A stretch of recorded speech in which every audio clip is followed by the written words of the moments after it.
एक महिला अपना मोबाइल रिचार्ज करवाने के लिए अपने घर के करीब चौराहे पे पहुंचती है।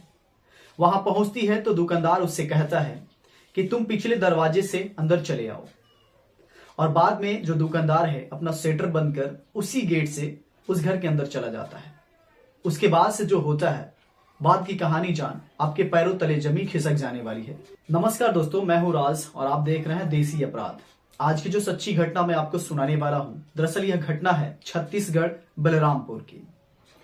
यहीं पे काम करने के वास्ते बिहार का रहने वाला एक परिवार जो कि छत्तीसगढ़ बलरामपुर में आया होता है काम के वास्ते, वो अपना जीवन यापन बिताना चाहते थे।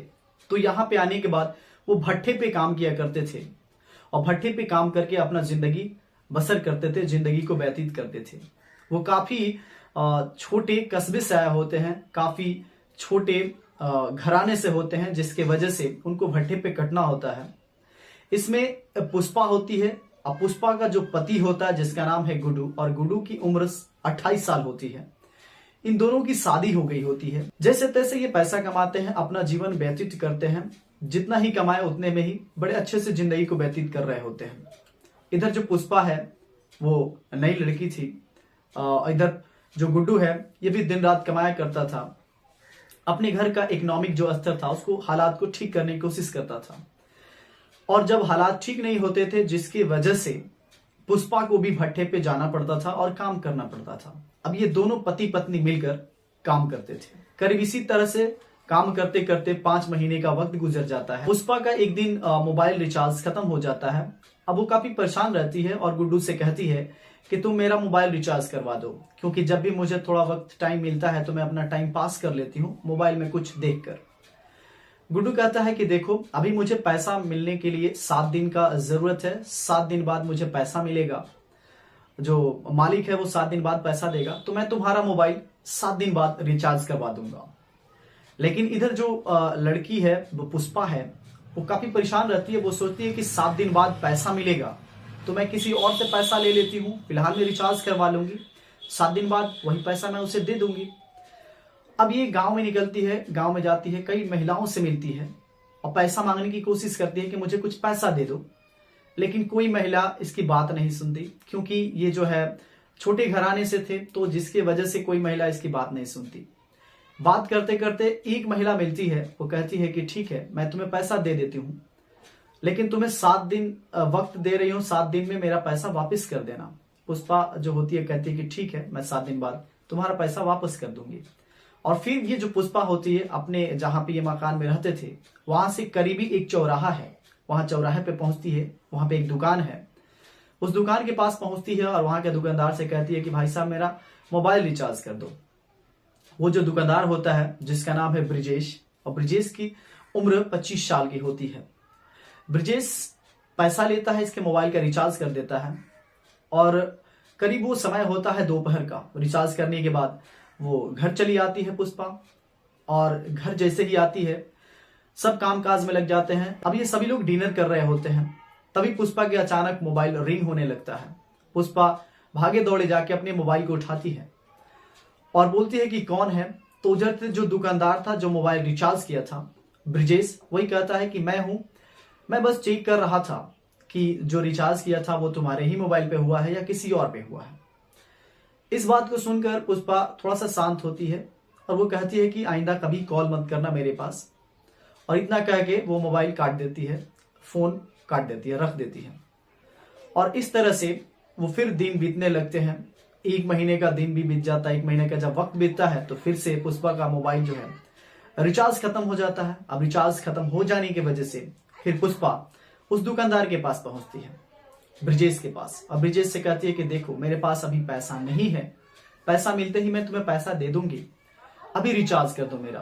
तो जो ब्रिजेश होता है चुपचाप रिचार्ज कर देता है और कहता है कि ठीक है, मैं वेट कर लूंगा।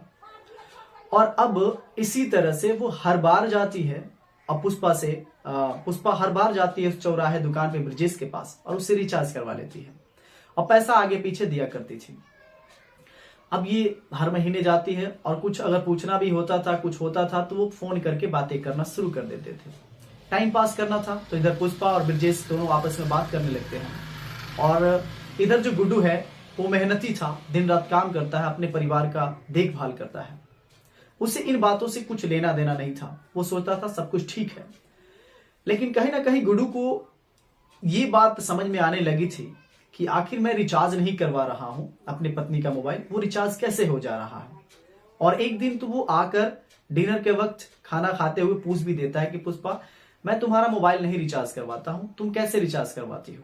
तो वो कहती है कि मैं भी तो तुम्हारे साथ खटती हूँ, तो जो पैसा मुझे मिलता है तो उसी से मैं अपना मोबाइल रिचार्ज करवा लेती हूँ, अब मैं तुमसे पैसा नहीं मांगती। और पुष्पा इस तरह से जब बात करती है तो गुड्डू भी कहता है कि चलो ठीक है। गुड्डू अपने काम में लग जाता है। अब एक दिन का वाकया होता है कि जो पुष्पा है वो कॉल करती है ब्रजेश के पास और कहती है कि मैं तुमसे कुछ बातें कहना चाहती हूँ। ब्रजेश भी कहता है कि ठीक है, तो तुम दोपहर में आ जाना और मैं तुम्हारा मोबाइल भी रिचार्ज कर दूंगा, क्योंकि मोबाइल का रिचार्ज भी खत्म हो गया था और उसी बहाने जो पुष्पा है उसके पास जाना चाहती थी। और दोपहर करीब 12 साढ़े 12 का वक्त होगा जब वो वहां पहुंचती है ब्रजेश के पास। तो ब्रजेश कहता है कि ठीक है, तुम अंदर आराम करो पिछले दरवाजे से आकर, मैं अभी आता हूं। और उसके बाद से वो वहां पे पिछले दरवाजे से पुष्पा चली जाती है और ब्रजेश अपने शटर को गिराता है और उसी दरवाजे से वो भी एंटर कर जाता है।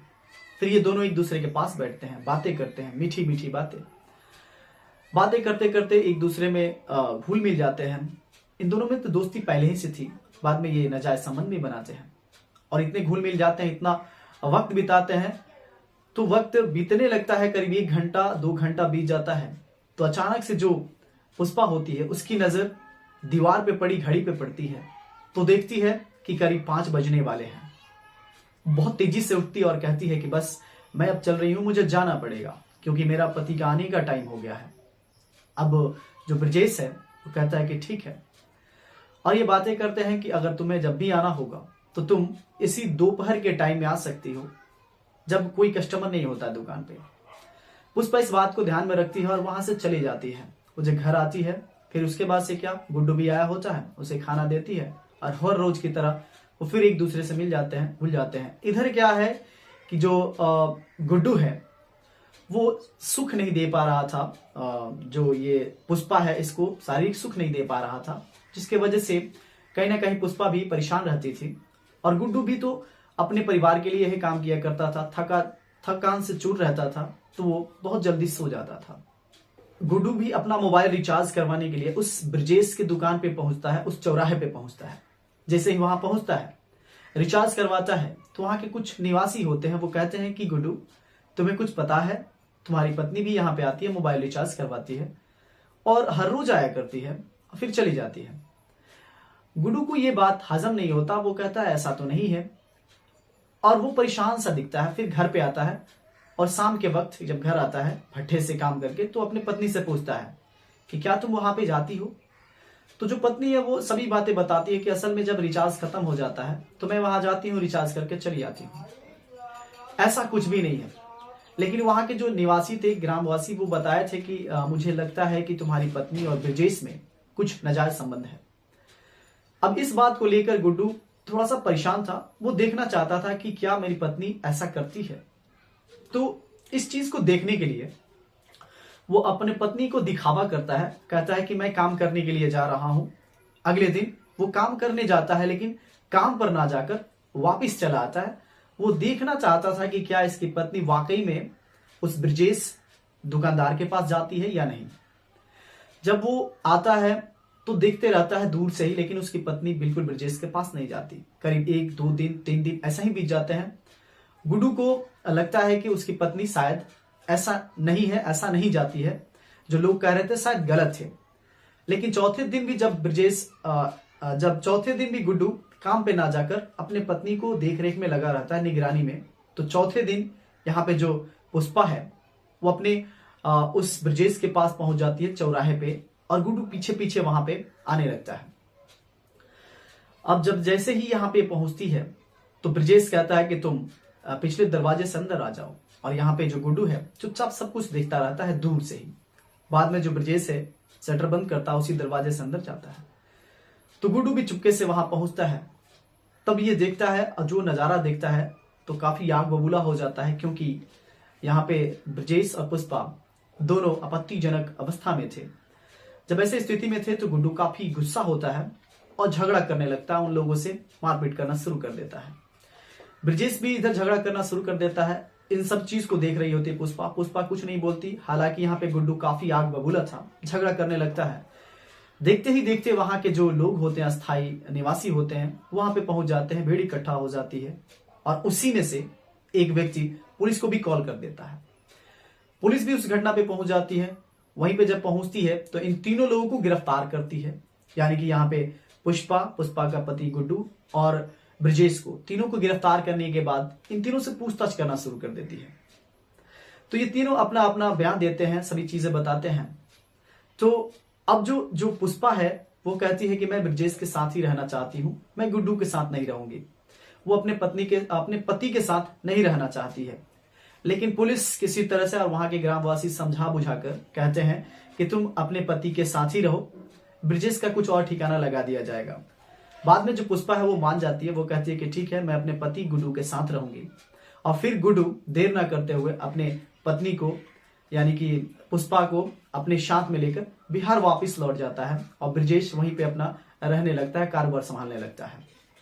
दोस्तों, इस घटनाक्रम को सुनाने के उद्देश्य आपको अवेयर करना है, जागरूक करना है। आप बताइए, आपको जो भी कहना है आप कमेंट बॉक्स में अपना राय दे सकते हैं। मिलते हैं नेक्स्ट वीडियो में, तब तक के लिए जय हिंद, जय भारत।